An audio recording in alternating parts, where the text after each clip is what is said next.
नमस्कार दोस्तों, मैं डॉक्टर कुलदीप कुमार के सर आप सभी का बहुत बहुत स्वागत करता हूं एक नए बिंदु के साथ और एक नई कड़ी के साथ। तो साथियों बने रहें, आज की क्लास बड़ी धुआंधार होने वाली है और आज की जो क्लास है वो डॉक्टर नगेंद्र के हिंदी साहित्य का इतिहास में जो रीतिकाल दे रखा है उससे संबंधित है। प्रॉपर रूप से ये जो क्लास है डॉक्टर नगेंद्र के हिंदी साहित्य का इतिहास के रीतिकाल से रहेगी। आज जो हमारा टेस्ट है वो है टेस्ट संख्या 14। कितना है टेस्ट संख्या हमारा? टेस्ट संख्या हमारी है 14।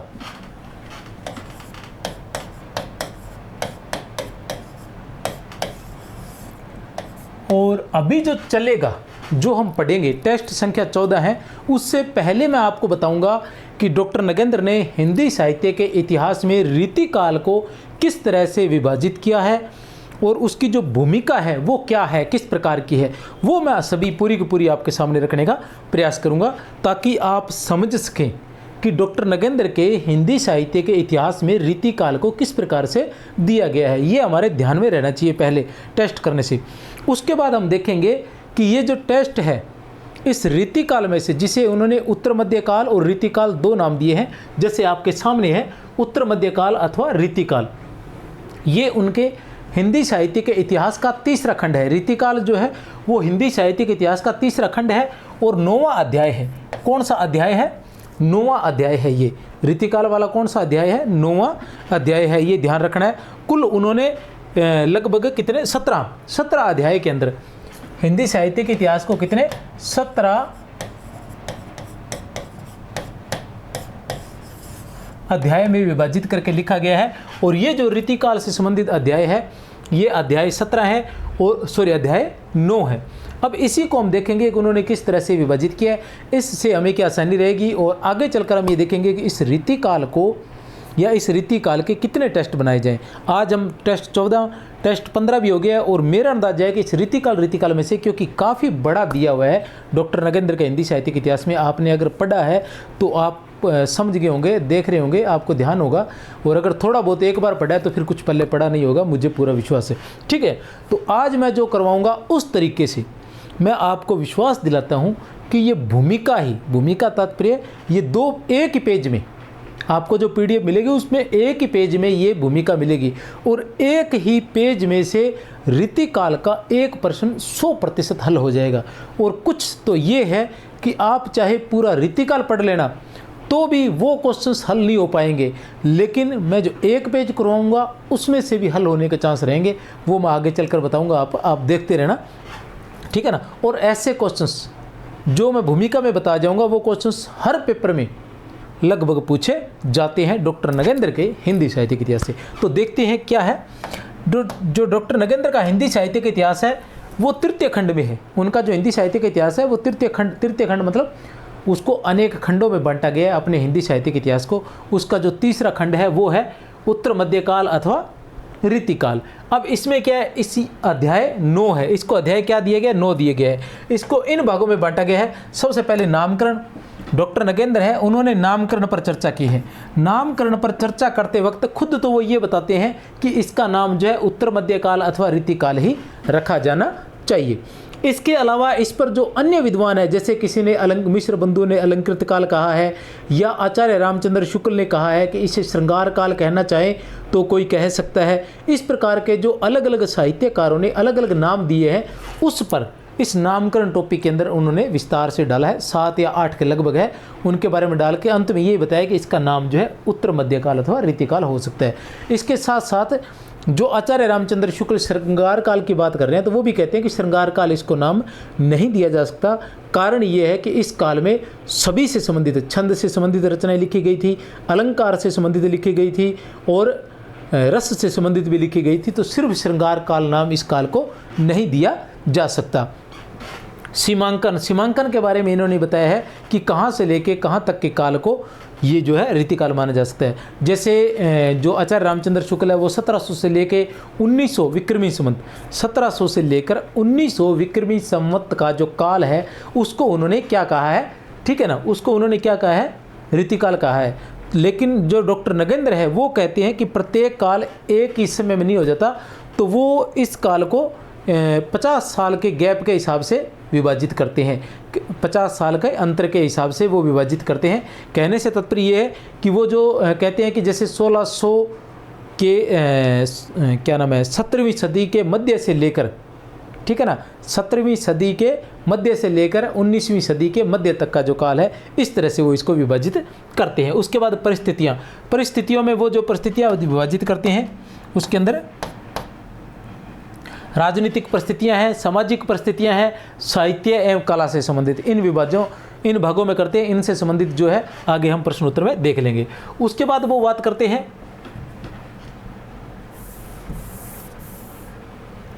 आप चाहें तो स्क्रीनशॉट ले सकते हैं साथ में।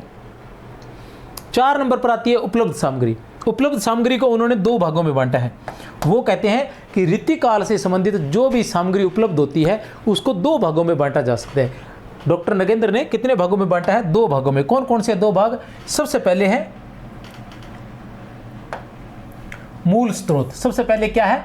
मूल स्रोत है, और मूल स्रोत से जो सामग्री प्राप्त होती है उसको भी उन्होंने वर्गीकरण किया है। जो सामग्री प्राप्त होती है, अब वो कहते हैं कि जो ऋतुकाल से संबंधित जो भी सामग्री है वो कहाँ से प्राप्त होती है?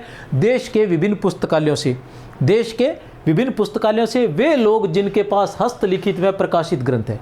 देश के विभिन्न पुस्तकालयों से वे लोग जिनके पास हस्तलिखित और प्रकाशित ग्रंथ है, पुरानी व नई प्रकाशन संस्था। ये 3 मतलब इस प्रकार के क्वेश्चंस पूछे जाते हैं जो मैं पहले बता रहा था। इस प्रकार के क्वेश्चंस पूछे जाते हैं।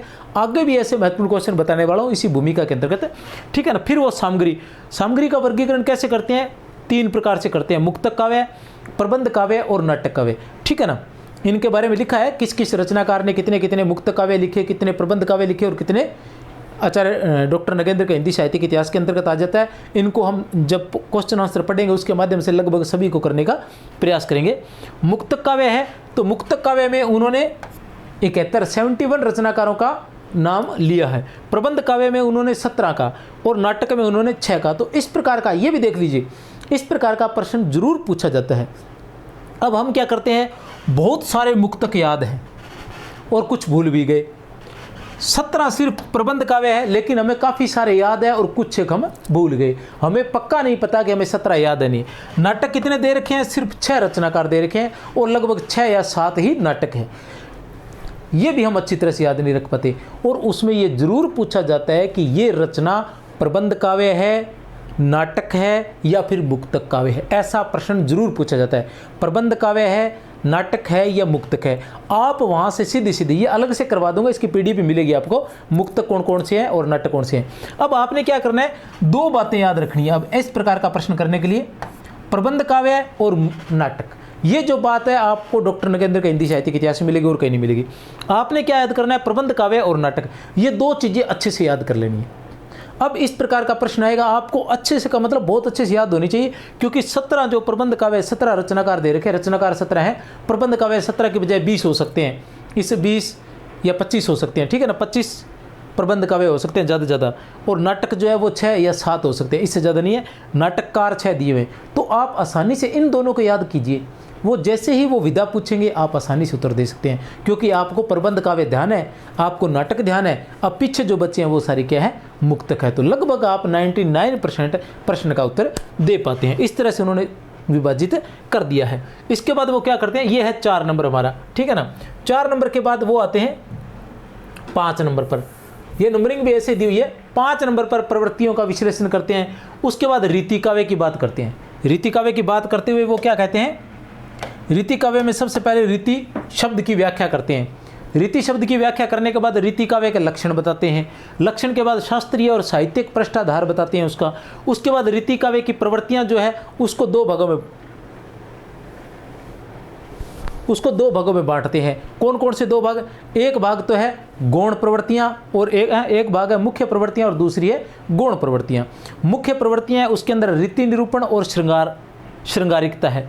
रीति निरूपण और श्रृंगारिकता है। जो गौण प्रवृत्तियां उसमें राज प्रशस्ति या वीर काव्य या भक्ति काव्य या नीति काव्य। अब मूल रूप से ये बात बता दिया जाए कि आचार्य राम जो डॉक्टर नगेंद्र है उन्होंने जो सामग्री प्राप्त होती है, उनके अनुसार जो सामग्री प्राप्त होती है रीतिकाल से संबंधित, वो कितनी जगह से प्राप्त होती है या कितने स्थानों से या किस प्रकार कितने भागों में प्राप्त होती है। तो वो 3 भागों में प्राप्त होती है। कि कौन कौन से 3 भाग हो गए?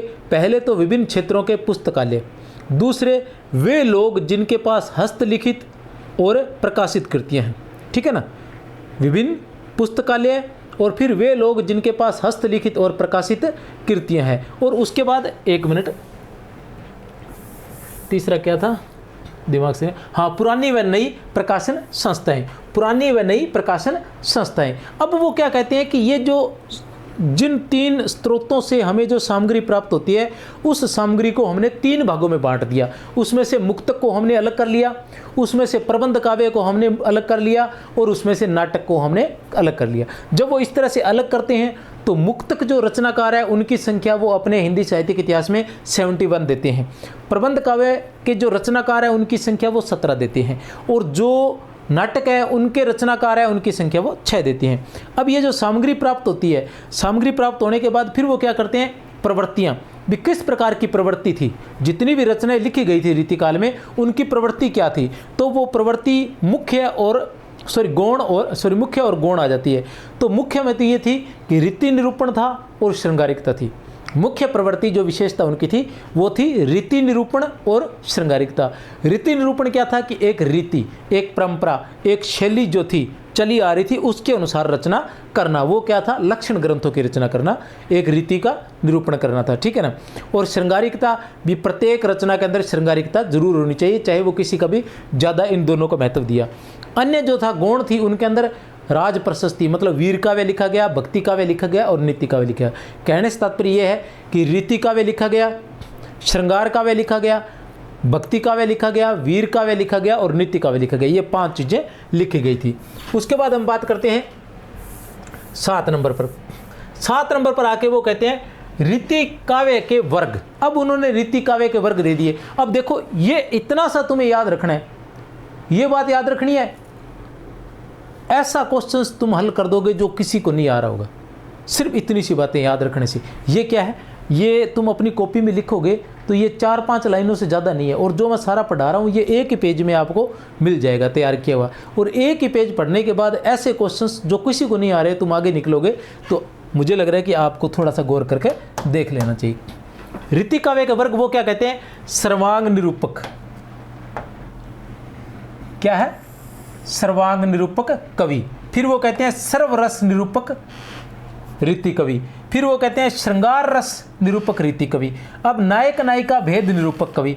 अब इतना ही तो है ना, वो पूछेगा, क्या पूछेगा वो, कि नायक नायिका इन निम्नलिखित में से कौन सा कवि नायक नायिका भेद निरूपक कवि है। निम्नलिखित में से कौन सा नायक नायिका भेद निरूपक कवि है, तो कौन है, कालिदास त्रिवेदी। एक ही है, तुम्हें एक ही याद करना है और याद हो गया ना। ऐसा क्वेश्चन अगर पूछ लिया तो कितनी आसानी से, एक ही रीतिकाल पढ़ा तुमने, डॉक्टर नगेंद्र का हिंदी साहित्य के इतिहास से रीतिकाल पढ़ा, इतना बड़ा है रीतिकाल अकेला, ठीक है ना, तुम अंदाजा भी नहीं लगा सकते कितना बड़ा है, ठीक है। लेकिन वो सारा पढ़ने के बाद उसको याद करना बड़ा मुश्किल है। लेकिन ये इतना सा पढ़ने के बाद ही क्वेश्चन हमेशा ऐसे नहीं आता कि भीड़ में से आ जाते हैं, क्वेश्चन ऐसे आते हैं कि कोई अलग चीज़ हो जिसको बच्चा याद कर सकता हो और जिसने याद किया हो, पढ़ा हो, लेकिन उसको क्वेश्चंस में इस तरह से दिया जाता है कि बच्चे के दिमाग से वो निकले चीज़ किसी न किसी तरीके से। मतलब बच्चा पढ़ता है, उसको लगता है कि ये चीज़, अब देखो ये आसान, सर्वांग निरूपक, ये सारी चीज़ें पूछी जाती हैं। अब वो सबसे पहले क्या लेते हैं, सर्वांग निरूपक, जिसने सभी अंगों का वर्णन किया है, काव्य के सभी अंगों का वर्णन किया है। काव्य के कौन कौन से अंग हो गए, जैसे छंद हो गया, अलंकार हो गया, रस हो गया, ये इन सभी अंगों का जिसने, काव्य गुण हो गए, ठीक है ना, ये जो शब्द शक्ति, ये सर्वांग निरूपक, सभी अंगों का जिसने वर्णन किया है। अब सभी अंगों का वर्णन करने वाले कौन कौन थे, आपको याद रखना है, चिंतामणि, कुमारमती और कुलपति मिश्र। चिंतामणि, कुमारमणि, कुलपति मिश्र और सोमनाथ। अब देखो, चिंतामणि, कुमारमणि और कु से कुलपति मिश्र और स से सोमनाथ। भिखारीदास, अमीरदास, भिखारीदास, अमीरदास, रसिक गोविंद, प्रताप शाही, देव और ग्वाल, ये सभी क्या है, सर्वांग निरूपक कवि है। इन्होंने अपनी रचनाएं, कहने से तात्पर्य ये नहीं है कि ये सिर्फ सर्वांग निरूपक है, ये दूसरे भी हो सकते हैं, लेकिन इन्होंने अपनी कुछ रचनाओं में ठीक है ना, काव्य के सभी अंगों का वर्णन किया था। इसका मतलब ये नहीं कि इसमें आगे और किसी में नहीं आएगा, कुछ दूसरे में भी आ जाएंगे, लेकिन 100% नहीं आएंगे। मतलब नाम मात्र के कुछ कवि होंगे जो दूसरे में आएंगे, बाकी एक में आने के बाद दूसरे में नहीं आएगा, ठीक है ना। तो सर्वांग निरूपक जिन्होंने रचना की थी वो ये कवि हैं। अब आता है सर्वरस, सभी रसों का निरूपण करने वाले। सभी रसों का निरूपण करने वाले कौन थे? तोष थे, रसलीन थे, पद्माकर जी थे, बेनी प्रवीण जी थे, सुखदेव थे, याकूब खां और उजियारे और रामसिंह, ये सभी रसों का वर्णन करने वाले थे। अब हम बात करते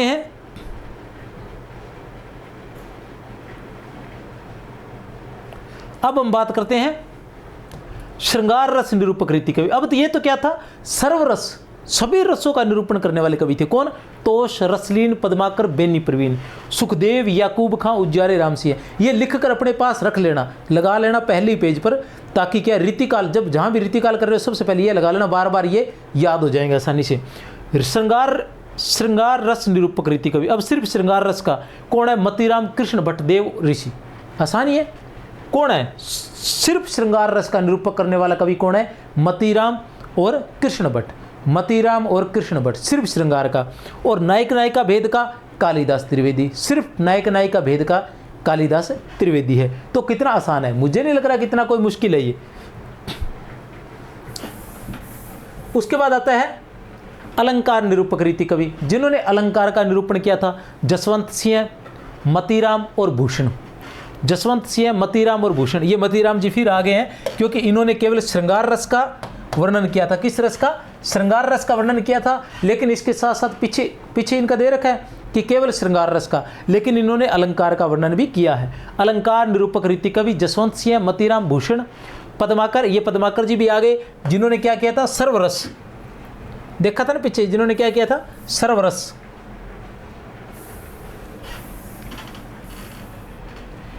ये रहा सर्वरस निरूपक पद्माकर जी, सर्वरस निरूपक रीति कवि पद्माकर जी, ठीक है ना। और यहाँ ये किस में आ गए हैं? अलंकार निरूपक में, मतलब अलंकारों का वर्णन भी किया था और रस का भी किया था पद्माकर। गोप, रसिक सुमति, रघुनाथ बंदीजन, दुल्लय, रस रूप और गिरधरदास। उसके बाद आता है छंदो निरूपक रीति कवि। छंदो निरूपक मतलब छंद का निरूपण करने वाले रीति कवि कौन कौन है? मुरलीधर भूषण, सुखदेव मिश्र, मतीराम और रामसाय। ये मतीराम देखिए यहाँ भी आ गए। मतीराम ने किस किस चीज़ का? छंदों का भी, ठीक है ना, जिनकी रचना छंदारण और पिंगल, मतीराम, ठीक है ना, छंद का भी किया है। मतीराम ने अलंकार का भी किया है, जो कौन सी है? काव्य निर्णय। इनकी काव्य निर्णय जो है वो अलंकार से संबंधित है। उसके बाद इनकी जो रस, श्रृंगार रस, वो है रस सारांश। रस सारांश जो इनकी पहली रचना मानी जाती है। रचना इनकी किसकी?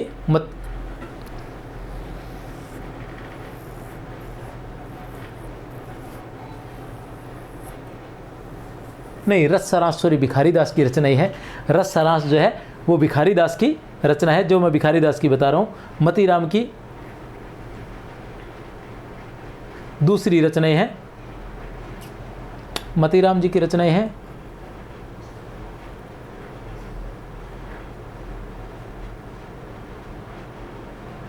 हाँ, मतीराम की वो रचना है। आचार्य मतीराम जिसे फूल मंजरी का रसराज कहा जाता है, ने बड़े ही ललित भाव से मतीराम भोगी को अलंकार 85 का ज्ञान कराया और बताया कि वृत्त कौमुदी के स्वरूप में छंद सार, साहित्य सार और लक्षण श्रृंगार सभी आ जाते हैं। ये इसकी ट्रिक है। मतीराम जिसे फूल मंजरी इनकी रचनाएं थी, जो जहांगीर के आश्रय में लिखी गई थी। 1619 ईस्वी में पहली रचना थी फूल मंजरी की। मैं जो रचना बता रहा था बाय द वे वो भिखारी दास की आ गई थी, ठीक है ना, फूल मंजरी। और उसके अलावा आचार्य मतीराम जिसे फूल मंजरी का रसराज कहता है, रसराज थी जो इनकी स्वतंत्र रूप से लिखी गई थी, जो किसी के आश्रय में नहीं लिखी गई थी।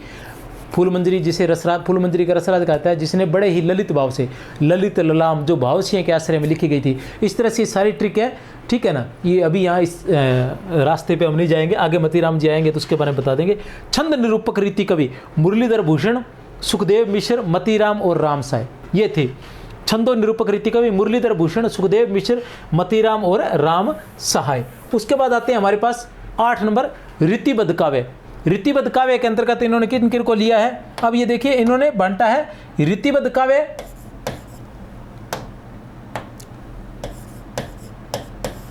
रीतिबद्ध काव्य और रीति मुक्त काव्य।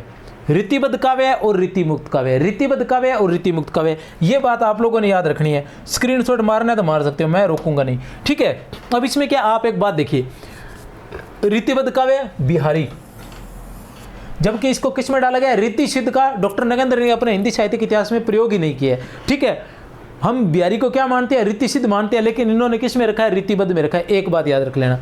फिर रीतिमुक्त वो ये घनानंद बोधा आलम ठाकुर, इनको मानते हैं, इनको इन्होंने माना, सभी इनको ही मानते हैं। घनानंद बोधा आलम ठाकुर और द्विजदेव, घनानंद बोधा आलम ठाकुर और द्विजदेव इनको ही मानते हैं रीतिमुक्त कवि। लेकिन रीतिबद्ध में इन्होंने बिहारी को भी ले लिया है। सेनापति जो है ये याद रख लेना, सेनापति को ये रीतिबद्ध कवि में भी लेते हैं, लेकिन जब राम काव्य की बात करते हैं तो राम काव्य में भी सेनापति को लिया गया है। जब जो डॉक्टर नगेंद्र है वो जब राम काव्य लिखते हैं अपने हिंदी साहित्य के इतिहास के अंतर्गत, जब राम काव्य लिखते हैं तो राम काव्य में भी इनका वर्णन है और इसके अलावा यहाँ रीतिबद्ध में भी है। बिहारी का इन्होंने रीतिबद्ध में किया है और उसके अलावा इन्होंने कहा है कि बिहारी ने छंद पे, अलंकार पे, रस पे, सभी पर विस्तार से लक्षण, ग्रंथों के लक्षण बताए हैं अपनी रचना में। चाहे इनका काव्य मुक्तक काव्य है, बिहारी सत्सई जो है वो मुक्तक काव्य है, लेकिन उसके बावजूद भी इन्होंने सभी लक्षण बताए हैं, इसलिए ये रीतिबद्ध, जो लक्षण बताते थे वो रीतिबद्ध कवि कहलाते थे। तो सभी काव्य के सभी अंगों के लक्षण इन्होंने बताया, इसलिए रीतिबद्ध कवि है। अब रीतिबद्ध कवि कौन है डॉक्टर नगेंद्र के अनुसार, सेनापति जी हैं, बिहारी है, रसनिधि है, वृंद है, नृप है। अब देखो वृंद है, वृंद को हम नीति कवि मानते हैं, लेकिन इन्होंने यहाँ किस में दे रखा है, रीतिबद्ध में दे रखा है। इस तरह से अपने को अलग निकालना है। नृप शंभु, निवाज है, कृष्ण कवि है, हठी जी है, विक्रमादित्य है, राम साय है, पजनेश है, बेनी वाजपेयी है, ये सारे क्या है, रीतिबद्ध कवि है। ठीक है, ये बात ध्यान आपने रखनी है। और बाकी जो कवि है वो डिवाइडेशन मैंने आप सभी को बता ही दिया। तो ये इसकी एक छोटी सी भूमिका थी, रीतिकाल से संबंधित है, डॉक्टर नगेंद्र से संबंधित है। इससे संबंधित जो डॉक्टर आचार्य रामचंद्र शुक्ल है, उसकी हम आचार्य रामचंद्र शुक्ल में क्योंकि विस्तार से ज़्यादा नहीं जाएंगे, आज का मुख्य विषय हमारा टेस्ट है। और जो रीतिकाल से संबंधित है वो जब रीतिकाल का टेस्ट आया तो उसके अंतर्गत मैं दूसरे साहित्य में उसमें आप सभी को बता चुका हूँ, एक ही चीज़ को बार बार बताने का कोई मतलब नहीं है। अब हम करते हैं टेस्ट। टेस्ट की बात करें,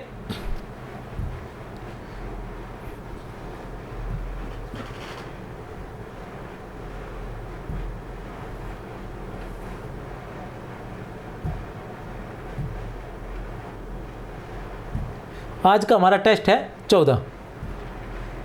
कौन सा टेस्ट है हमारा, टेस्ट है 14। देखते हैं पहला प्रश्न क्या है टेस्ट 14 का। यह है टेस्ट 14 का पहला प्रश्न। रीतिकाल के नामकरण से संबंधित असंगत कथन का असंगत कथन है। रीतिकाल के नामकरण से संबंधित क्या है, रीतिकाल के नामकरण से संबंधित असंगत कथन है। बताइए, मिश्र बंधु, श्रृंगार काल, रामचंद्र शुक्ल, रीतिकाल विश्वनाथ प्रसाद मिश्र, श्रृंगार काल डॉक्टर नगेंद्र, रीतिकाल। ठीक है ना।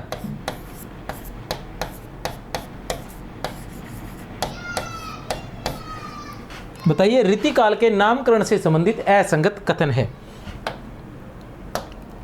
मिश्र बंधुओं ने क्या कहा था, मिश्र बंधुओं ने कहा था श्रृंगार काल नहीं, अलंकृत काल कहा था। क्या कहा था, अलंकृत काल कहा था। तो असंगत है मिश्र बंधु।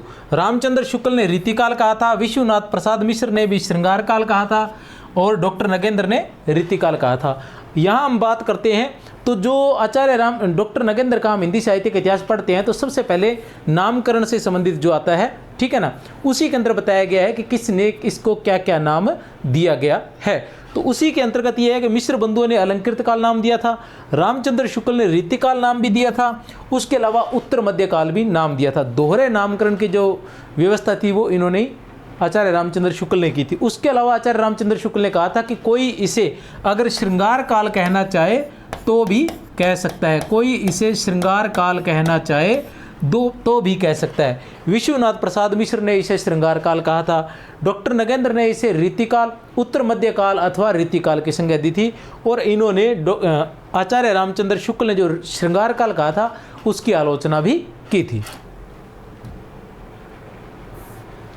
प्रश्न संख्या 2 है, रीतिकालीन कवियों में कवियों का प्रेरक तत्व काम वासना नहीं। रीतिकालीन कवियों का प्रेरक तत्व काम वासना नहीं, अर्थ है जो विलासी आश्रयदाताओं से इस प्रकार के काव्य की रचना करके ही प्राप्त किया जा सकता था। उपयुक्त कथन किस साहित्यकार का है? बहुत ही महत्वपूर्ण कथन है।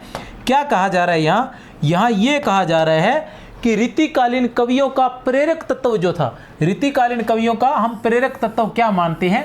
काम वासना मानते हैं। लेकिन यहाँ जो ये साहित्यकार ये कह रहे हैं कि रीतिकालीन कवियों का प्रेरक तत्व जो था वो काम वासना नहीं था, जबकि क्या था, अर्थ था, मतलब धन प्राप्ति था।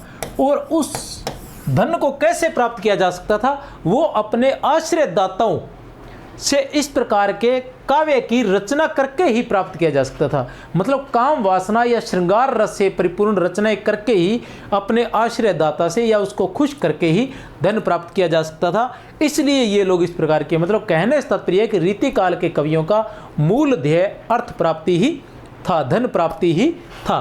तो ये कथन किसका है, ए बैस है या फिर दे, ये किसका कथन है, तो ये कथन है डॉक्टर नगेंद्र का। किसका है, डॉक्टर नगेंद्र का है। किसका कथन है ये, डॉक्टर नगेंद्र का। ध्यान रख लेना भैया।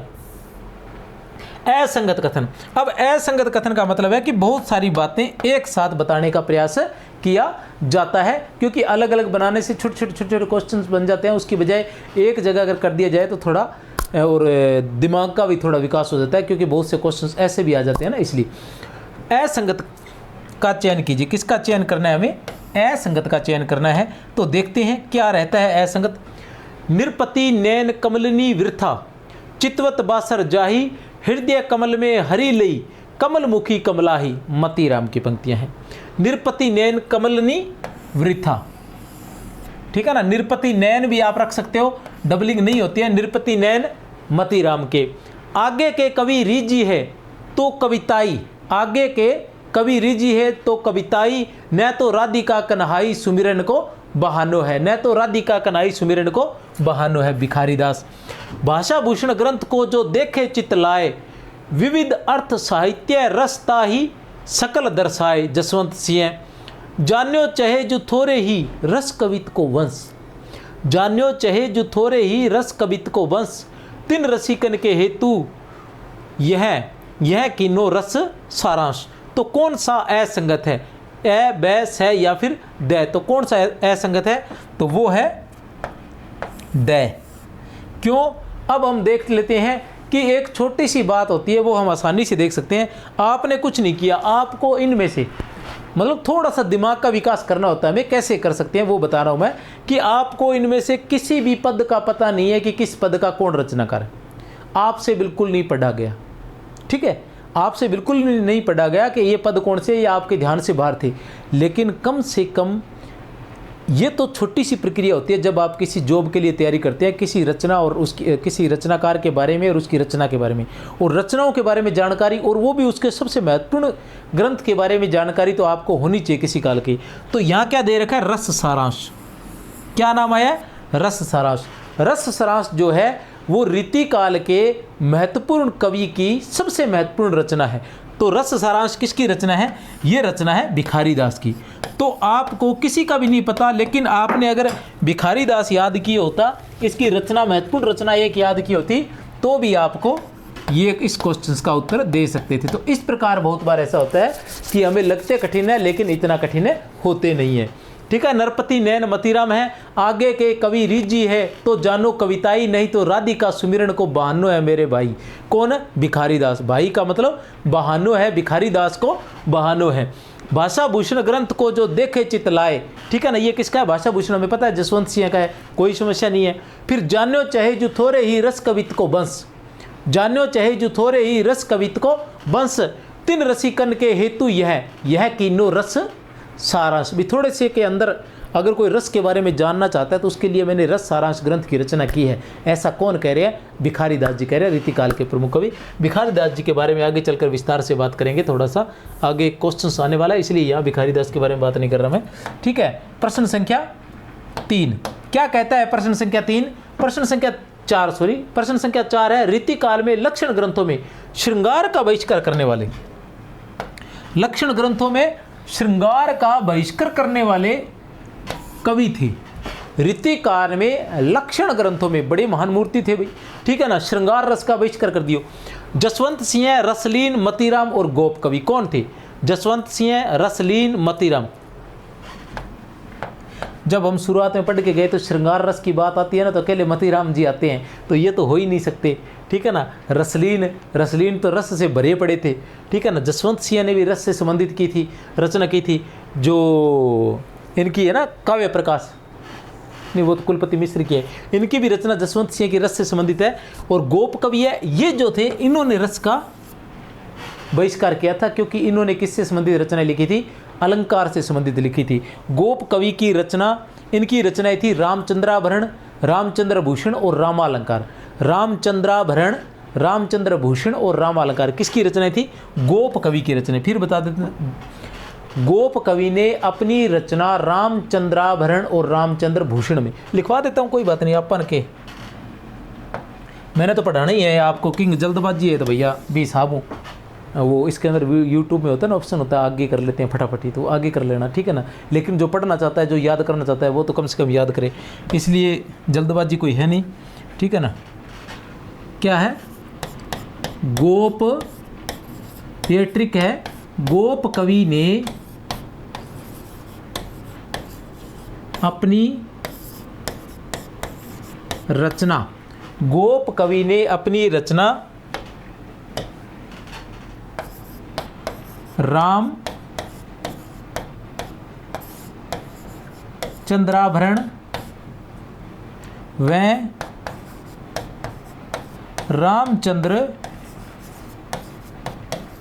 भूषण में रामालंकार का प्रयोग किया है। गोप कवि ने अपनी रचना रामचंद्राभरण व रामचंद्र भूषण में रामालंकार का प्रयोग किया है, ठीक है ना। आप ये देख सकते हैं गोप कवि के बारे में कि गोप कवि ने अपनी रचना रामचंद्राभरण व रामचंद्र भूषण में रामालंकार का प्रयोग किया है। इसके अलावा रस का बहिष्कार करने वाले कौन कौन थे? गोप कवि, रस रूप और सेवादास। कौन थे? गोप कवि, रस रूप और सेवादास। ये किसका बहिष्कार करने वाले थे? डॉक्टर नगेंद्र के हिंदी साहित्य के अनुसार ये जो तीन व्यक्ति है, गोप कवि, रस रूप और सेवादास जो थे, ये क्या इसका बहिष्कार करने वाले थे? श्रृंगार का बहिष्कार करने वाले थे। अब आते हैं प्रश्न संख्या 5 पर। बांची आदि ते अंत लो, बांची आदि ते अंत लो, यह समझे जो कोई, ताही और रस ग्रंथ को फेरी चाही, चाह नहीं होई। उपयुक्त पंक्ति के रचनाकार हैं रसनिधि, पद्माकर, कुलपति मिश्र और रसलीन। रसनिधि कौन है? उपयुक्त पद के रचनाकार। बांची आदि ते अंत लो, यह समझे जो कोई, ताही और रस ग्रंथ को फेर चाह नहीं हुई। उपयुक्त पंक्ति के रचनाकार है ए, बैस है या फिर द, तो उत्तर है द। कौन है उपयुक्त पंक्ति के रचनाकार? रसलीन है। कौन है उपयुक्त पंक्ति के रचनाकार? रसलीन। नेक्स्ट प्रश्न है हमारे पास है,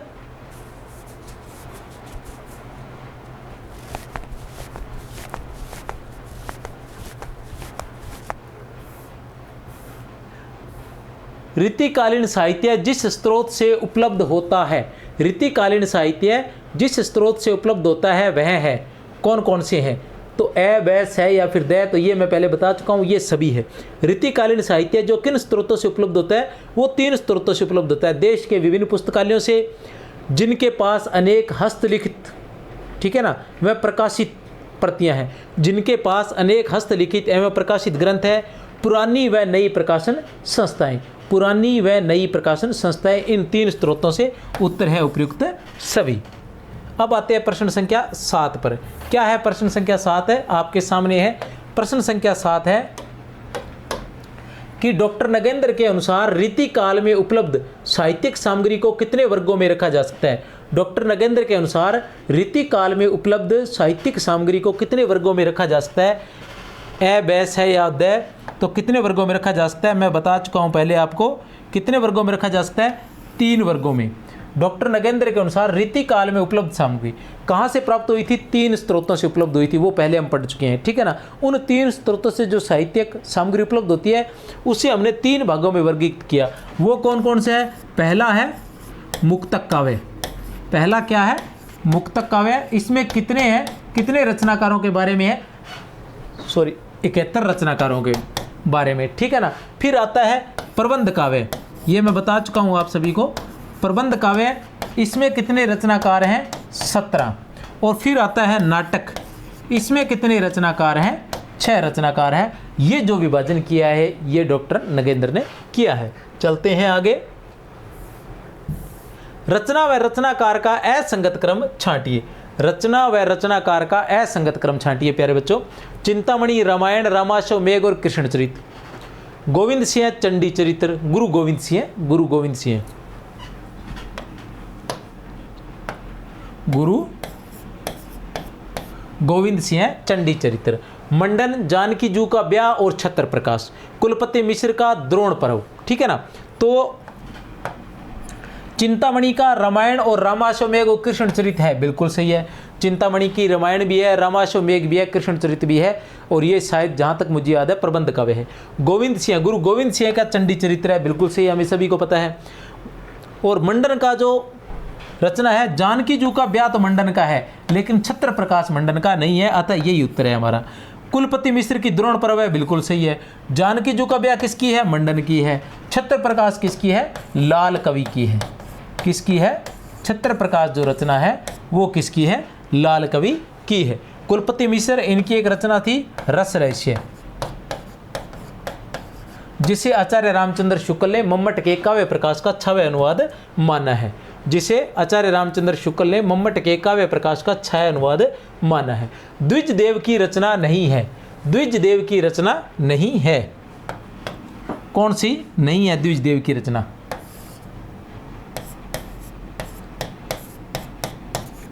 श्रृंगार लतिका, श्रृंगार बत्तीसी, श्रृंगार चालीसी और गुरु पंचाशिका। तो कौन सी नहीं है द्विज देव की रचना? द्विज देव की रचना जो है वो गुरु पंचाशिका नहीं है। द्विज देव की रचना जो है वो गुरु पंचाशिका नहीं है। गुरु पंचाशिका किसकी रचना है? चंद्रशेखर वाजपेयी की। किसकी रचना है ये? चंद्रशेखर वाजपेयी की रचना है। किसकी रचना है गुरु पंचाशिका? चंद्रशेखर वाजपेयी की रचना है। और जो द्विज देव जी हैं इनकी रचनाएं कौन कौन सी है? श्रृंगार लतिका है, श्रृंगार बत्तीसी है और श्रृंगार चालीसी है। श्रृंगार लतिका, श्रृंगार बत्तीसी, श्रृंगार चालीसा और कवि कल्पद्रुम। चौथी रचना कौन सी है इसकी? 1, 2, 3 और 4 नंबर पर है हमारे पास है कवि कल्पद्रुम। याद रख लें, बस इतनी ही है, ठीक है ना, बस इतनी ही रचनाएं है। श्रृंगार लतिका, श्रृंगार बत्तीसी, श्रृंगार चालीसी और कवि कल्पद्रुम, ये 4 ही रचनाएं द्विज देव। द्विज देव किसके थे? रीति मुक्त कवि थे। रीति मुक्त कवि कौन कौन से हैं? घनानंद बोद्दा, आलम ठाकुर। द्विज देव जो है वो बच्चन सिंह ने इनको अंतिम श्रृंगारी कवि भी कहा है। बच्चन सिंह ने इनको अंतिम श्रृंगारी कवि भी कहा है। उसके बाद आता है चंद्रशेखर वाजपेयी कृत हमीर हट किस विधा की रचना है? चंद्रशेखर वाजपेयी कृत हमीर हट, मैंने बताया था ना भी इस प्रकार आप क्वेश्चंस बाहर आ रखे थे भी। अपने को क्या करना है? प्रबंध काव्य सिर्फ याद करने हैं और मुक्तक काव्य याद करने की मतलब याद तो करनी है, लेकिन आसानी से इस प्रकार का क्वेश्चंस आप आसानी से याद कर सकते हो। उस विधा को निकालने के लिए आप मुक्तक और प्रबंधक और नाटक याद कर लीजिए। मुक्तक काव्य, प्रबंध काव्य, खंड काव्य, गीति काव्य, ठीक है ना। अगर आपको प्रबंध काव्य याद होंगे, गीति काव्य, खंड काव्य, गीति काव्य इसके अंतर्गत है ही नहीं वैसे ही, ठीक है ना। मुक्त काव्य, प्रबंध काव्य और नाटक है, तो नाटक है नहीं, प्रबंध काव्य, मुक्त काव्य में से आपने देखना है कि हमीर हट जो है वो किस प्रकार की रचना है। तो हमीर हट किस प्रकार की रचना है? हमीर हट जो है वो है मुक्तक काव्य है। किस प्रकार की? मुक्तक नहीं है, हमीर हट प्रबंध काव्य है, ठीक है ना। हमीर हट क्या है? प्रबंध काव्य है। हमीर हट जो है इनका प्रबंध काव्य है। किसका? चंद्रशेखर वाजपेयी का। रीति काल में रचित नाटक व उनके रचयिता का असंगत क्रम छांटिए। ब्रजवासी दास, प्रबोध चंद्रोदय नाटक, निवाज का शकुंतला नाटक, सोमनाथ का हनुमान नाटक, देव का देव माया प्रपंच नाटक।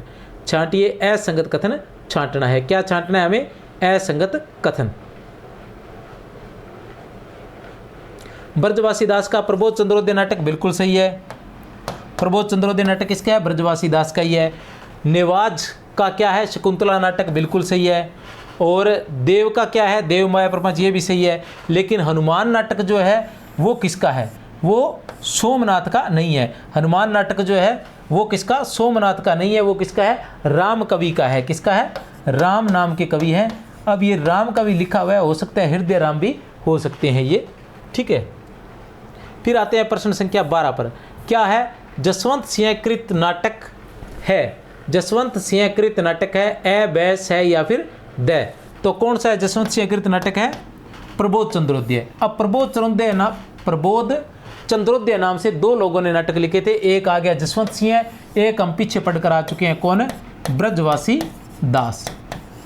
कौन है, ब्रजवासी दास। दोनों ने, जसवंत सिंह और ब्रजवासी दास दोनों ने प्रबोध चंद्रोदय नामक नाटक की रचना की थी। 13 नंबर प्रश्न पे क्या है, निम्नलिखित में से मुक्तक रचना नहीं है, निम्नलिखित में से मुक्तक रचना नहीं है, ए बै से या फिर द, ए बै से या फिर द। मुक्तक रचना नहीं है मतलब एक जो है वो मुक्तक रचना नहीं है, वो प्रबंध काव्य है या नाटक है, कौन सी है ऐसी, ठीक है ना। ए बै से या फिर द, ए बै से या फिर द, तो कौन सी है, ए जो है जंगनामा जो है वो मुक्तक रचना नहीं है। जंगनामा क्या है, प्रबंध काव्य है, किसका, श्रीधर का। किसका है, जंगनामा जो है वो किसका है, श्रीधर का। श्रीधर कृत क्या है, ये प्रबंध काव्य है। जंगनामा क्या है, प्रबंध काव्य। श्रीधर का क्या है, ये प्रबंध काव्य है। रसविलास किसकी है, रसविलास हमें पता ही है किसकी है, चिंतामणि की है। किसकी है, चिंतामणि की, ठीक है ना। काव्य विवेक भी चिंतामणि की है। और शिवराज भूषण हमें ध्यान ही है भूषण की है, ठीक है ना। जंगनामा जो क्या है, श्रीधर का प्रबंध काव्य है। रसविलास चिंतामणि की है, काव्य विवेक भी चिंतामणि की है, शिवराज भूषण भी चिंतामणि की है। हम चिंतामणि की पहले भी रचना पढ़ के गए थे, कौन कौन सी रचना पढ़ के गए थे, रामायण, रामाश्वमेघ और कृष्ण चरित्र, जो चिंतामणि के प्रबंध काव्य है। रामायण, रामाश्वमेघ और कृष्ण चरित्र, रामायण, रामाश्वमेघ और कृष्ण चरित्र पहले पढ़ के गए थे। अभी कौन सी रचनाएं हैं, रसविलास। रसविलास जो है वो इससे जो ऋतिकाल प्रारंभ होता है वो रसविलास रचना से ही प्रारंभ होता है। ऋतिकाल का जो प्रारंभ होता है वो रसविलास रचना से ही प्रारंभ होता है। चिंतामणि का जो जन्म है वो 1600 ईस्वी में हुआ था। कब हुआ था, 1600 ईस्वी में माना जाता है। और चिंतामणि ही ऋतिकाल के प्रवर्तक माने जाते हैं। किसके अनुसार, आचार्य रामचंद्र शुक्ल के अनुसार चिंतामणि ही प्रवर्तक माने जाते हैं। इनकी रसविलास आ गई, काव्य विवेक आ गई, काव्य प्रकाश हो गया, ये सारी इनकी रचनाएं थी। शिवराज भूषण की है, वीर रस से परिपूर्ण रचना करने वाले भूषण थे। भूषण और लाल कवि जिन्होंने वीर रस से परिपूर्ण रचना की थी, ठीक है ना। डॉक्टर नगेंद्र ने प्रवृत्ति के आधार पर रीतिकाल को जिन 5 भागों में बांटा है उनमें से नहीं है। डॉक्टर नगेंद्र ने प्रवृत्ति के आधार पर रीतिकाल को 5 भागों में बांटा है, उनमें से नहीं है रीति काव्य, रीति मुक्त काव्य, श्रृंगार काव्य या नीति काव्य।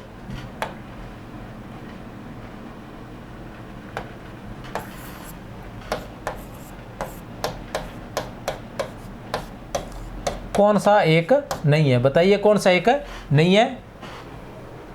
तो यही नहीं है श्रृंगार काव्य।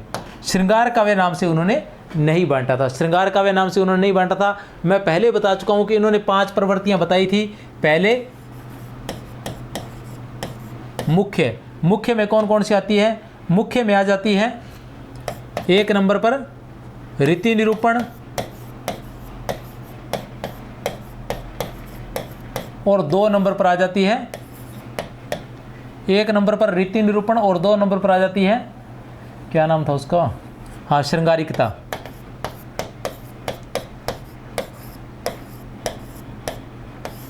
श्रृंगारिकता। और फिर जो गौण की बात करते हैं, इसके बाद आता है गौण। गौण की हम बात करते हैं तो गौण में आ जाता है 1 नंबर पर वीर काव्य,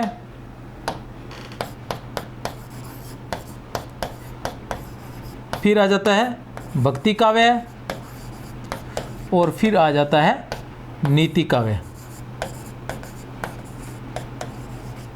ठीक है ना। वीर काव्य, भक्ति काव्य और नीति काव्य, इस प्रकार ये जो बांटा गया है। इस हिसाब से तो श्रृंगारिकता है, इस हिसाब से ये भी सही हो सकता है, ये सभी सही हो सकते हैं। रीति काव्य, रीति मुक्त, काव्य। तो बताइए कौन सा है असंगत, ये जो पंक्तियां हैं कौन से कवि की नहीं है? ए ब स या फिर द, ए ब स या फिर द, तो कौन सा है? द जो है वो सुजान चरित से नहीं है, शब्द रसायन से है। किससे ली गई है? शब्द रसायन से। शब्द रसायन किसकी रचना है? शब्द रसायन देव की रचना है। किसकी रचना है? शब्द रसायन देव की रचना है। रीति सुभाषा कवित्व की वर्णत बुद्ध अनुसार कवि कुल कल्पतरु से ली गई है।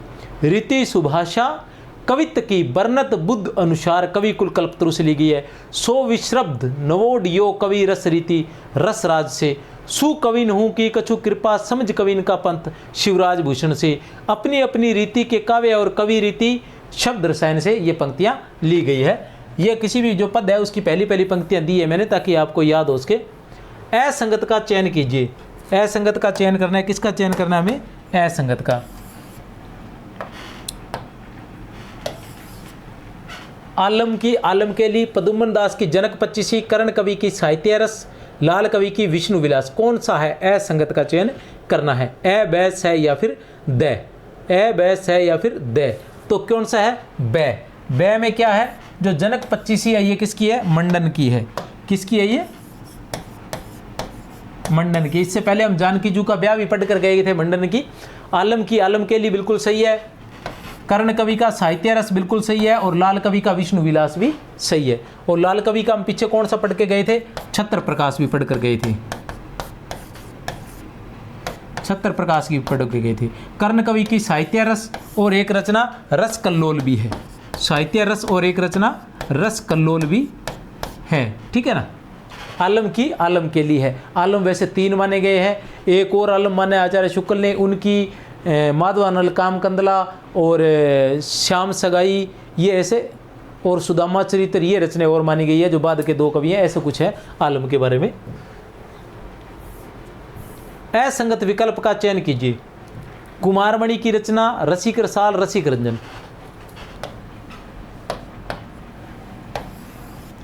इसके रीतिकाल से संबंधित 3 या 4 टेस्ट करवाए जाएंगे। ठीक है ना।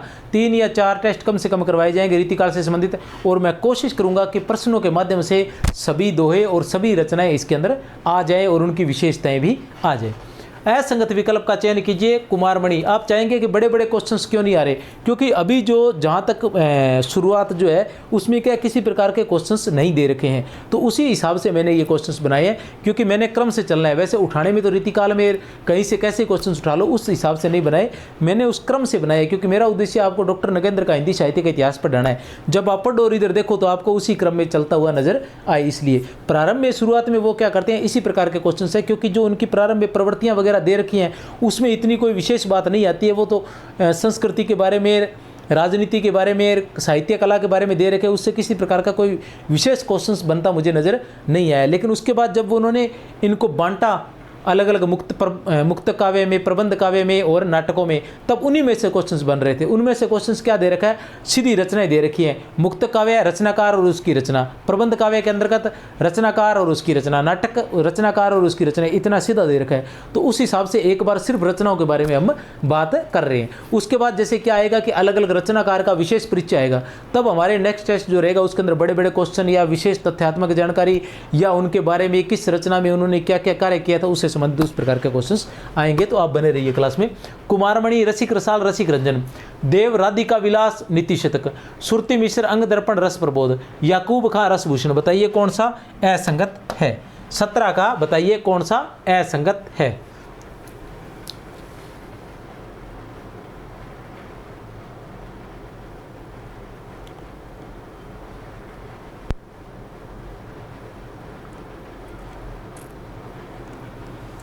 उत्तर है स, क्योंकि अंग दर्पण और रस प्रबोध जो है वो किसकी है? रसलीन की है।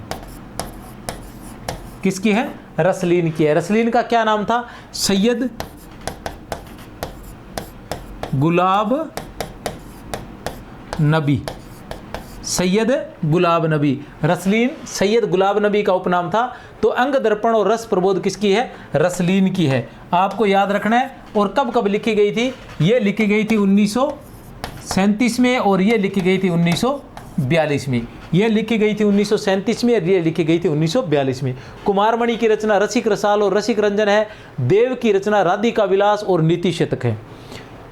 याकूब खां की रसभूषण है, बहुत ही महत्वपूर्ण है याकूब खां की रसभूषण रचना, ठीक है ना, याद रख लेना, बहुत ही महत्वपूर्ण है, अक्सर परीक्षा में पूछी जाती है। एक ही रचनाकार, एक ही रचना है। और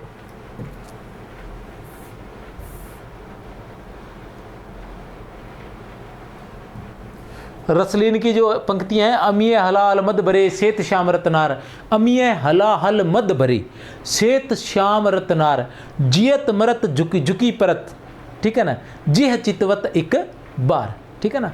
कौन सी कि चलो चलते हैं। ब्रजविलास मुक्तक के रचनाकार है।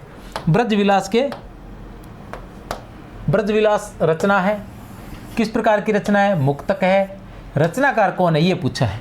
भूपति ब्रजवासी दास उजियारे जनराज, भूपति ब्रजवासी दास उजियारे और जनराज, तो कौन है इसके रचनाकार? ब्रजवासी दास। ब्रजवासी दास की ब्रजविलास है। ब्रजवासी दास की हम प्रबोध चंद्रोदय एक नाटक भी देख रहे थे। प्रबोध चंद्रोदय जो नाटक था वो भी ब्रजवासी दास का था। आलमकृत मुक्तक काव्य है। आलम का कौन सा काव्य है? मुक्तक काव्य। क्या देखना है हमें? मुक्तक काव्य। काव्य मंजरी, रस कलोल, आलम केली और साहित्य रस। काव्य मंजरी, रस कलोल, आलम केली और साहित्य रस कौन सी है?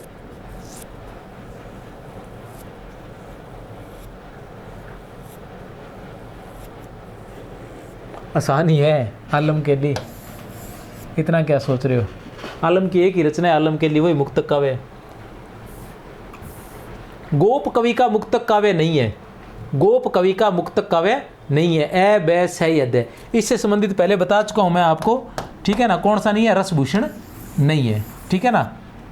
राम अलंकार, रामचंद्र भूषण और रामचंद्राभरण है। ये गोप कवि वही है जिन्होंने श्रृंगार का, रीति काव्य में, लक्षण ग्रंथों में श्रृंगार का विरोध किया था। श्रृंगार का विरोध किया था गोप कवि, वही गोप कवि है। इनकी तीन ही रचनाएं हैं जो अलंकार से संबंधित इन्होंने लिखी थी, रामालंकार, रामचंद्र भूषण और रामचंद्राभरण। इसके बारे में पहले मैट्रिक बता चुका हूँ आप सभी को। पद्माकर का प्रबंध काव्य है। पद्माकर का प्रबंध काव्य है। ए बै स या फिर द। पद्माकर का प्रबंध काव्य है। ए बै स या फिर द। तो कौन सा है पद्माकर का प्रबंध काव्य? बताइए।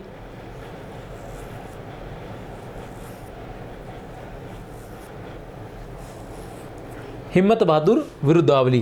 कौन सा है पद्माकर का प्रबंध काव्य? हिम्मत बहादुर विरुद्धावली। अब मैं पद्माकर के बारे में थोड़ा सा आपको बताऊंगा कि पद्माकर का जन्म जो कब हुआ था और पद्माकर की रचनाएं कौन कौन सी हैं। पद्माकर की रचनाएं पै से पद्माकर, पै से पद्माभरण, पै से पद्माकर। अब पै पे ही सारी रचनाएं आ जाएंगी कि पै से पद्माकर, पै से पद्माभरण और पै से ही प्रताप सिंह विरुद्धावली। पै से पद्माभरण और पै से ही प्रताप सिंह विरुद्धावली। और विरुद्धावली से बीच में हम आ जाएगा हिम्मत बहादुर विरुद्धावली, ठीक है ना। फिर वापस पै पे आ जाएंगे प्रबोध पचासा। अब पचासा से आ जाएगा कली पच्चीसी। प्रबोध पचासा, पचासा से आ जाएगा कली पच्चीसी। यहाँ तक हमारे पास आ जाएगा। उसके बाद आ जाता है जगद विनोद। जगद विनोद, राम रसायन और गंगा लहरी। जगद विनोद, राम रसायन और गंगा लहरी, ये रचनाएं हैं। मैं आपको बता देना चाहता हूँ कि सबसे पहले हम लिखते हैं पद्माकर, पद्माकर। पद्माकर से रचनाएं कौन कौन सी है? एक नंबर पर पद्माभरण, ठीक है, कोई समस्या नहीं है। दो पर पै से ही प्रताप सिंह विरुद्धावली, ठीक है ना, प्रताप सिंह विरुद्धावली, ये भी पै पर है। और पै पर विरुद्धावली से एक बीच में और आ जाएगी, कौन सी? हिम्मत बहादुर विरुद्धावली।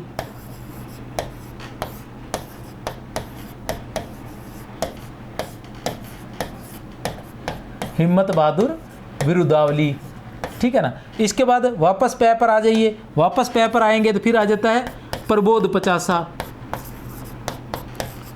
प्रबोध पचासा से हम क्या याद रखेंगे? कली पच्चीसी। पचासा से कली पच्चीसी। अब इसके बाद आ जाता है जगद विनोद,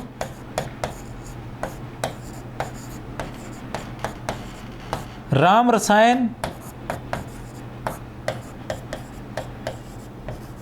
और गंगा लहरी।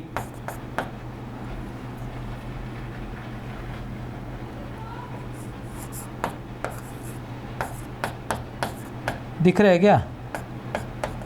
गंगा लहरी लिख लेना आप, जगद विनोद, राम रसायन और गंगा लहरी, ठीक है ना। जो पद्मावरण है, पद्मावरण जो रचना है वो है 1810 ईस्वी में लिखी गई थी। कब लिखी गई थी? 1810 ईस्वी में। पद्मावरण कब लिखी गई थी? 1810 ईस्वी में लिखी गई थी। प्रताप सिंह विरुद्धावली प्रताप सिंह के आश्रय में लिखी गई थी। और हिम्मत बहादुर विरुद्धावली, तो हिम्मत बहादुर किसके बारे में कहा गया है? अनूप गिरी के बारे में, ठीक है ना। किसके बारे में? अनूप गिरी के बारे में।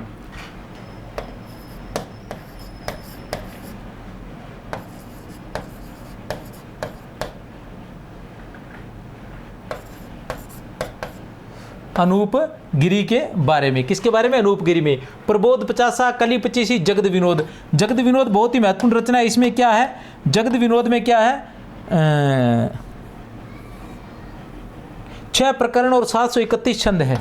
6 प्रकरण और 731 छंद है। और उसके बाद राम रसायन और उसके बाद गंगा लहरी है, जो अंत में लिखी गई थी, कुष्ठ रोग से निवारण से संबंधित लिखी गई थी। तो आप चाहे तो इसकी स्क्रीनशॉट ले सकते हैं। हाँ, इसके अलावा 2 रचनाएं और थी, राजनीति और ईश्वर पच्चीसी। राजनीति और ईश्वर पच्चीसी, ये जो 2 रचनाएं हैं, राजनीति और ईश्वर पच्चीसी, राजनीति और ईश्वर पच्चीसी, ये किसने बताई थी? ये बच्चन सिंह ने 2 मानी है। बाकी तो डॉक्टर नगेंद्र की हिंदी थी, ये 2 बच्चन सिंह ने मानी है, राजनीति और ईश्वर पच्चीसी, ठीक है ना।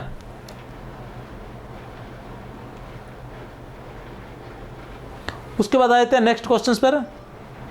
22 नंबर प्रश्न क्या है? 22 नंबर प्रश्न, असंगत छांटिए। 22 नंबर प्रश्न क्या है? असंगत छांटिए।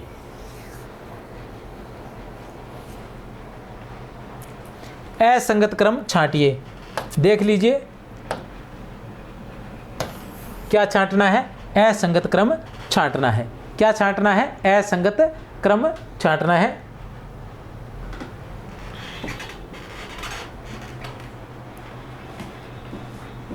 घनानंद, घनानंद की कौन सी है? सुचान हित प्रबंध वियोग बेली। राम सहाय की सतसई और विरत तरंगणी। रसिक गोविंद की व्यंग्यार्थ कौमुदी और काव्य विलास।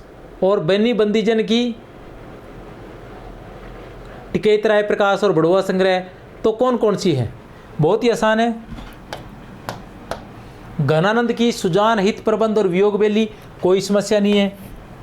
राम सहाय की सतसई और विरत तरंगणी, बिल्कुल सही है। रसिक गोविंद की व्यंग्यार्थ कौमुदी काव्य विलास, बिल्कुल नहीं है, क्योंकि व्यंग्यार्थ कौमुदी और काव्य विलास किसकी रचनाएं हैं? व्यंग्यार्थ कौमुदी और काव्य विलास किसकी रचनाएं हैं? प्रताप शाही की रचनाएं हैं। किसकी रचनाएं हैं? प्रताप शाही की रचनाएं हैं। बेनी बंदीजन की टिकेत राय प्रकाश और बड़ौवा संग्रह। बेनी बंदीजन की टिकेत राय प्रकाश और बड़ौवा संग्रह। वीर काव्य लिखने वालों में बेनी बंदीजन भी आ जाते हैं। एक तो आते हैं भूषण, एक आते हैं लाल कवि, और एक और आ जाते हैं बेनी बंदीजन। ये भी इसी में शामिल हो जाते हैं, ठीक है ना। घनानंद की सुजान हित प्रबंध, और घनानंद के बारे में वैसे ही मैं बता चुका हूँ ट्रिक आपको, और नहीं होगा तो किसी और मैटर में बता देंगे, ठीक है ना। आज की क्लास वैसे ही। बेनी प्रवीण कृत रचना नहीं है। बेनी प्रवीण कृत नहीं है, बाकी सारी बेनी प्रवीण की है। एक जो है वो बेनी प्रवीण की नहीं है, ठीक है ना। नवरस तरंग, श्रृंगार मंजरी, श्रृंगार भूषण और नाना राव प्रकाश। बेनी प्रवीण की नवरस तरंग, नाना राव प्रकाश और श्रृंगार मंजरी और श्रृंगार भूषण, कौन सी एक रचना नहीं है? तो कौन सी एक रचना नहीं है? श्रृंगार मंजरी। ये श्रृंगार मंजरी किसकी है? ये है प्रताप शाही की। किसकी है ये? प्रताप शाही की, ठीक है ना, श्रृंगार मंजरी। बेनी प्रवीण की कौन कौन सी है? ये 3 ही रचनाएं हैं बेनी प्रवीण की, नवरस तरंग, नाना राव प्रकाश और श्रृंगार भूषण, ठीक है ना। नवरस तरंग, फिर क्या करेंगे? नवरस तरंग से बेनी प्रवीण, न से नवरस तरंग, और नवरस से ही नाना राव प्रकाश, और शय से श्रृंगार भूषण, श्रृंगार भूषण, से श्रृंगार भूषण, इस तरह से श्रृंगार भूषण को विशेष रूप से याद रख लेना, ठीक है ना। बैनी प्रवीण, नय से नवरस तरंग, और नवरस से ही नाना राव प्रकाश, प्रकाश के शय से श्रृंगार भूषण, इस तरह से आप याद रख सकते हो। और श्रृंगार मंजरी जो है वो किसकी है? प्रताप शाही की रचना है। अब आता है भिखारी दासकृत मुक्तक रचना नहीं है। अब भिखारी दासकृत मुक्तक रचना नहीं है, क्या बताना है? मुक्तक रचना नहीं है। काव्य निर्णय, श्रृंगार निर्णय,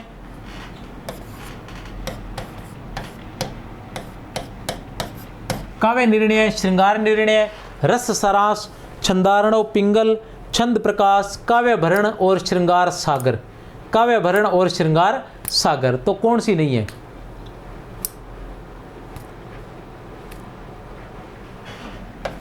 दया नंबर नहीं है। दया नंबर किसकी है? काव्याभरण, और यह किसी चंदन कवि की है। किसकी है? चंदन कवि की रचनाएं हैं। भिखारी दास की बात करें तो भिखारी दास की अलग अलग जो साहित्यकार है उन्होंने अलग अलग रचनाएं मानी है। उसके बारे में मैं थोड़ा सा आपको बता देना चाहता हूँ कि जो हिंदी साहित्य कोश है, डॉक्टर धीरेन्द्र वर्मा का जो हिंदी साहित्य कोश है उसमें अलग मानी गई है, आचार्य रामचंद्र शुक्ल ने थोड़ी सी अलग मानी है, ठीक है ना। ये दोनों अलग अलग रचनाएं हैं, इसके बारे में आपको बाद में बताएंगे। चल अभी बता ही देता हूँ मैं।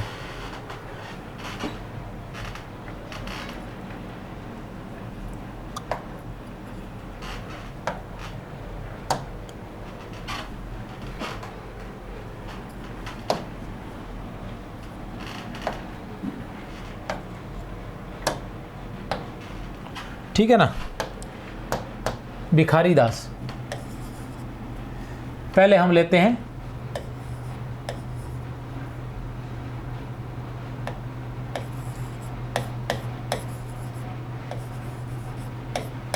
भिखारी दास किसके अनुसार? हिंदी सर्वाधिक प्रमाणिक हिंदी साहित्य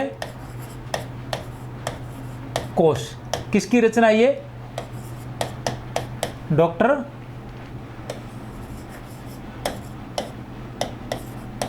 धीरेन्द्र वर्मा। अब इन्होंने क्या किया है? सबसे पहले उन्होंने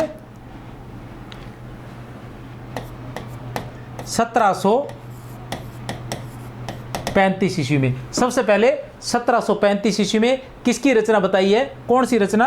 रस सारांश। 2 नंबर पर है 1739 ईस्वी। 39 ईस्वी में कौन सी है? शब्द नाम कोश और अमर कोश। क्या नाम है उसके?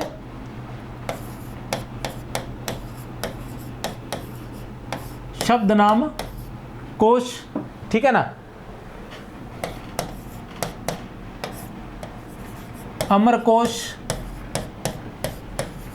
और नाम प्रकाश, नाम प्रकाश, ठीक है। अब इसके बाद आ जाता है 3 नंबर पर। 3 नंबर पर हम बात करें तो 35, 4, 39, 39 और 4, 43, 1743 ईस्वी। किसमें? 1743 ईस्वी। 1743 ईस्वी में कौन सी है? छंदारणव,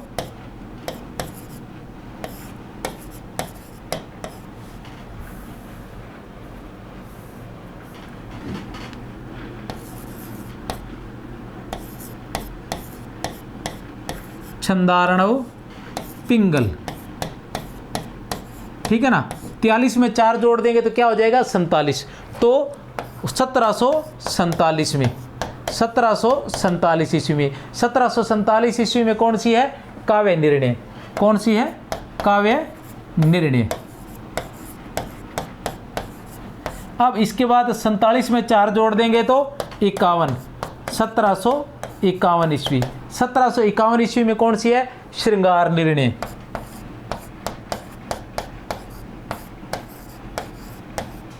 ठीक है ना। ये तो है इनकी सन वाली रचनाएं। ये तो सारी सन वाली रचनाएं बड़ी आसानी से याद कर सकते हैं। सिर्फ आपको 1735 याद रखना है। क्या याद रखना है? सिर्फ 1735 याद रखना है। 1735 में 4 जोड़ेंगे तो 1739, 1739 में 4 जोड़ेंगे तो 43, 43 में 4 जोड़ेंगे तो 47 है, 47 में 4 जोड़ेंगे तो 51 है, ठीक है ना। और जो अंतिम रचना है इनकी श्रृंगार निर्णय जो है वो इनकी अंतिम रचना मानी जाती है। श्रृंगार निर्णय जो है 1751 ईस्वी में लिखी गई इनकी अंतिम रचना है। पहली रचना हिंदी साहित्य कोश के अनुसार, डॉक्टर धीरेन्द्र वर्मा रचित हिंदी साहित्य कोश के अनुसार इनकी पहली रचना जो रस सारांश मानी जाती है, जो 1735 ईस्वी में लिखी गई थी।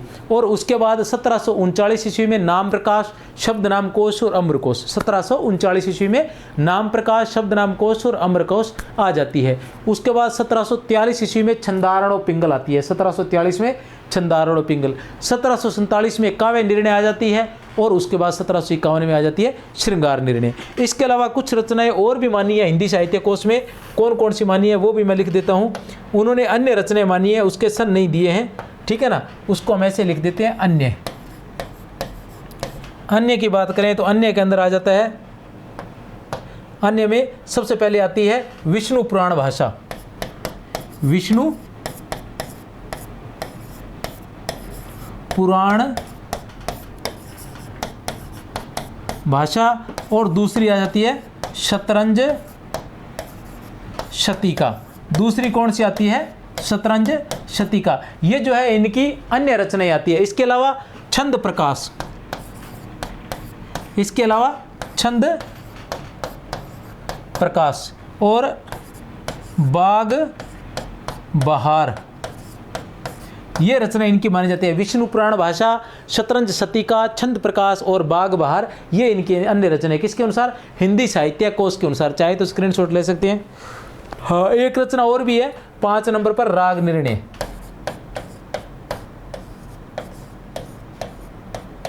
राग निर्णय। और आचार्य रामचंद्र शुक्ल के अनुसार और बता देना चाहता हूँ, आचार्य रामचंद्र शुक्ल के अनुसार कौन कौन सी रचनाएं हैं वो भी आपको बता देना चाहता हूँ। कर लिया क्या? कर ही लियोगे, इतना टाइम कहाँ लगता, बहुत होशियार हो। अब है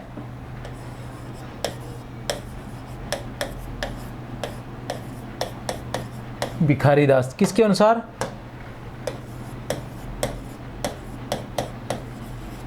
शुक्ला अनुसार। मेरे वाली किताब में पृष्ठ संख्या 271 आप देख सकते हैं। तो शुक्ल ने क्या किया? सबसे पहले रचना मानी है 1738 ईस्वी में। सबसे पहले कौन सी रचना मानी है? 1738 ईस्वी में। और कौन सी रचना मानी है 1738 ईस्वी में? नाम प्रकाश,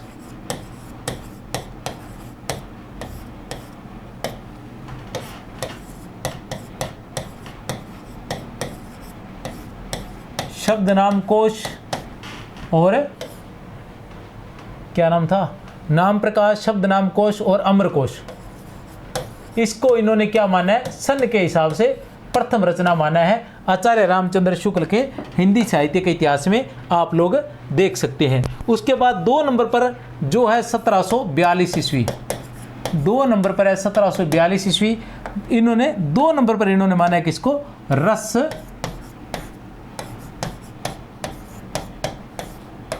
सारांश को। अब उन्होंने 1735 में माना था 1 नंबर पर रस सारांश को, ठीक है ना। और इन्होंने माना है 1742 में 2 नंबर पर। उन्होंने नाम प्रकाश, शब्द नाम कोश, अमरकोश को 1739 में माना था, इन्होंने 38 में माना है। यहाँ तो कोई ज़्यादा समस्या नहीं है। अब 3 नंबर की हम बात करें, 3 नंबर की हम अगर बात करते हैं तो 3 नंबर पर आता है हमारे पास छंदारणो पिंगल, ठीक है ना। 1742 ईस्वी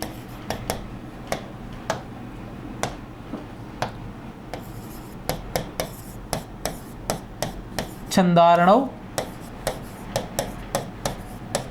पिंगल। फिर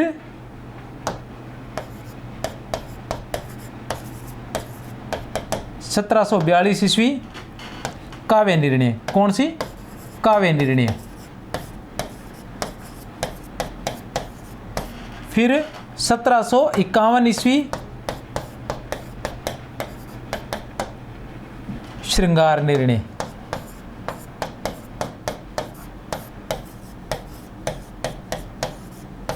कौन सी आ गई? 1738 ईस्वी में नाम प्रकाश, ठीक है ना। 1738 ईस्वी में नाम प्रकाश, 1742 में रस सारांश, 1742 में छंदारणो पिंगल, 1742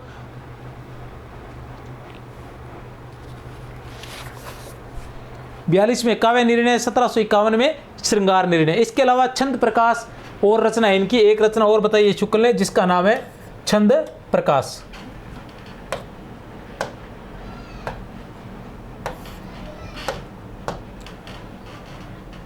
यही लिख देता हूं, उसका सन नहीं दे रखा।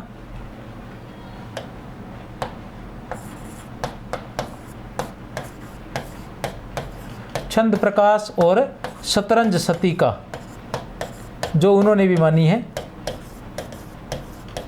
और कौन कौन सी रचनाएं होगी? अब इसके अंदर कोई समस्या नहीं है, देखो सिर्फ एक रस सारांश के थोड़ी समस्या आ रही है, सिर्फ कि इसको 1742 माना है और उन्होंने 1735 माना है। बाकी नाम प्रकाश शब्द नाम कोश उन्होंने भी 1739 माना है, इन्होंने 38 माना है। ठीक है, छंदारणो पिंगल इन्होंने 42 माना है, उन्होंने भी 42 माना है। छंदारणो पिंगल जहाँ तक मुझे पता है ये रहा छंदारणो पिंगल 1943 है, कोई समस्या नहीं है। ठीक है, फिर इन्होंने काव्य निर्णय जो है 1742 माना है और इन्होंने काव्य निर्णय 1747 माना है। ठीक है, ये भी 1 मिनट है, ये भी 1746 है, 1746 ईस्वी और 1751 ईस्वी श्रृंगार निर्णय। तो कोई समस्या नहीं है, ये भी उसी प्रकार से है लगभग, आप ध्यान लगा लें। ठीक है, चलो आगे चलते हैं।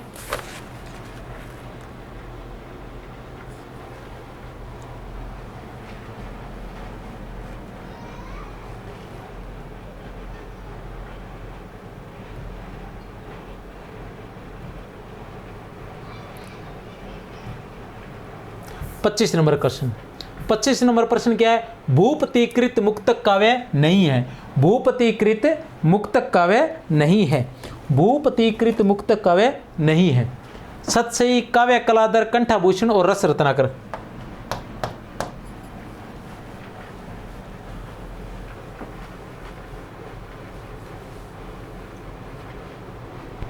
काव्य कलाधर नहीं है। किसका है ये? रघुनाथ का है। ठीक है ना, भूपति की रचनाओं को याद करने की एक ट्रिक है ऐसे। ठीक है ना, इसी तरह से ट्रिक चलेगी।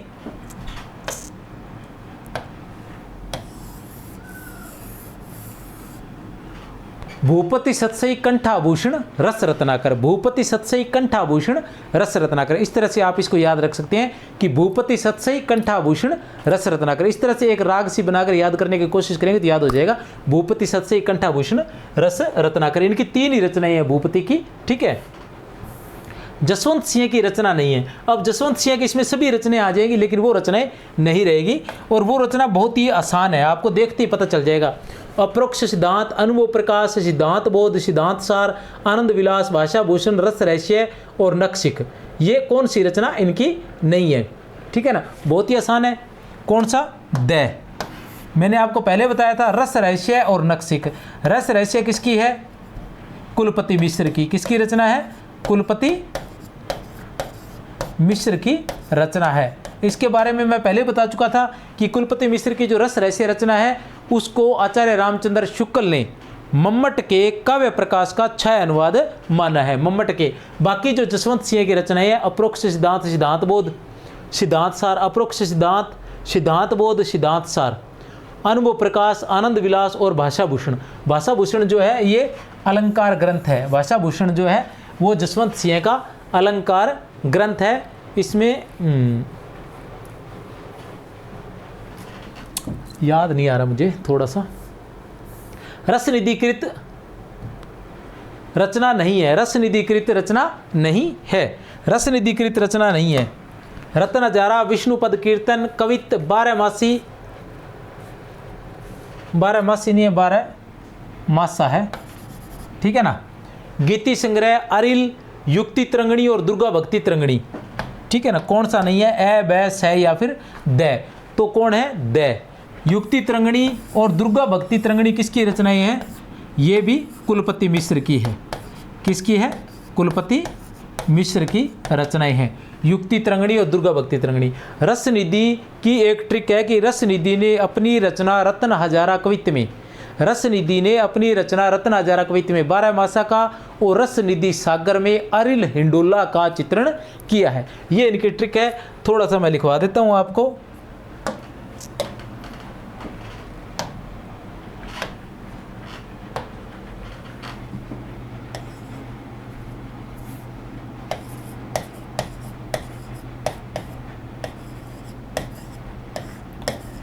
रस निधि ने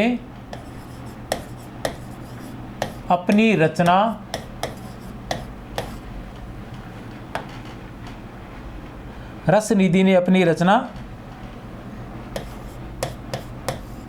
रतन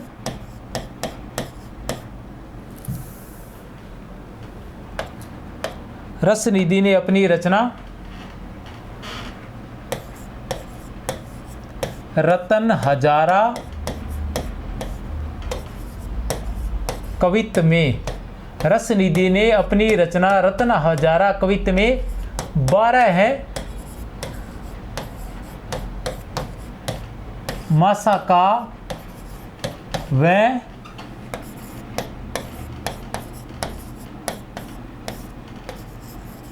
रस निधि सागर में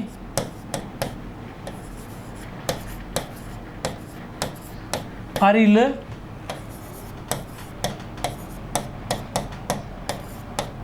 हिंडोला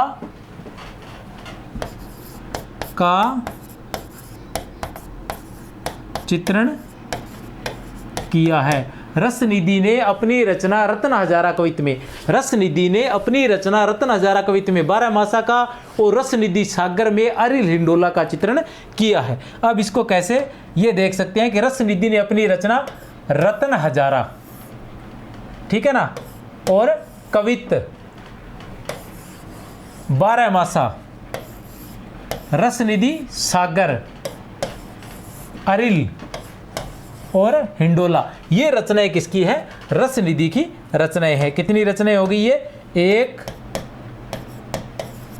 2 3 4 5 और 6 रचनाएं, ठीक है ना। रस निधि ने अपनी रचना रत्न हजारा कवित्व में 12 मासा का और रस निधि सागर में अरिल हिंडोला का चित्रण किया है। आप चाहें तो स्क्रीनशॉट ले सकते हैं।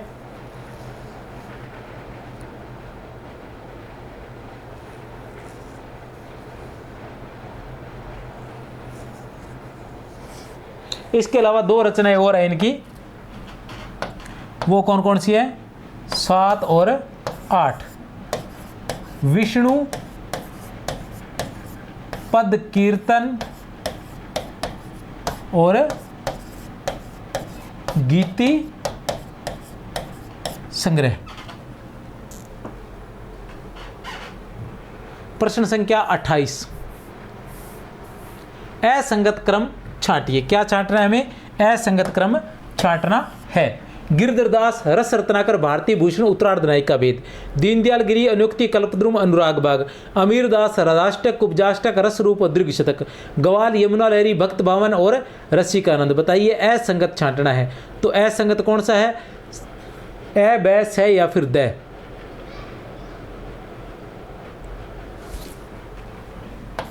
से अमीरदास, क्योंकि राधाष्टक कुब्जाष्टक रस रूप और दीर्घ शतक ये किसकी रचना है? ये भी किसकी है? गवाल की है। अभी आपके सामने आ गया गिरधरदास का, गिरधरदास रस रत्नाकर भारती भूषण रस रत्नाकर, ठीक है ना। गिरधरदास का है रस रत्नाकर भारती भूषण और उत्तरार्ध नायक का भेद, दीनदयाल गिरी का अनुक्ति कल्पद्रुम और अनुराग बाग, और ग्वाल कवि की है राधाष्टक कुब्जाष्टक रस रूप दीर्घ शतक यमुना लहरी भक्त भावन और रसिका नंद। 29 है असंगत विकल्प का चयन कीजिए। चंद्रशेखर वाजपेयी रसिक विनोद नक्शिक, नवीन का न्याय निर्वाह रस रंग दूषण दर्पण कवि दर्पण, सोमनाथ का पंचाध्यायी सुजान विलास, गवाल कवि का अमीर रठौर विजय विनोद। कौन सा है? असंगत छांटना है, आपको असंगत छांटना है।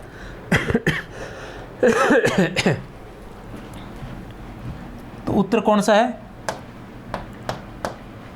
ब है, क्योंकि ये सभी रचनाएं किसकी है?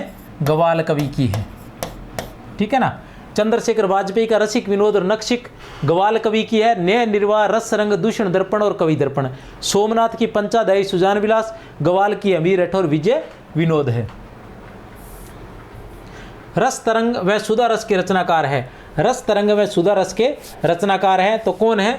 रस तरंग व सुधा रस के रचनाकार किस किस के? रस तरंग व सुधा रस के नवीन है, उत्तर है नवीन। तो तैयार रहिए आगे विशेष रूप से प्रत्येक कवि को विस्तार से जानने के लिए और रीतिकाल के सभी कवियों के बारे में, उनकी रचनाओं के बारे में और कुछ एक महत्वपूर्ण रचनाकारों की ट्रिक के बारे में नेक्स्ट टेस्ट 15 में आपको बताया जाएगा विस्तार से। जय हिंद, जय भारत।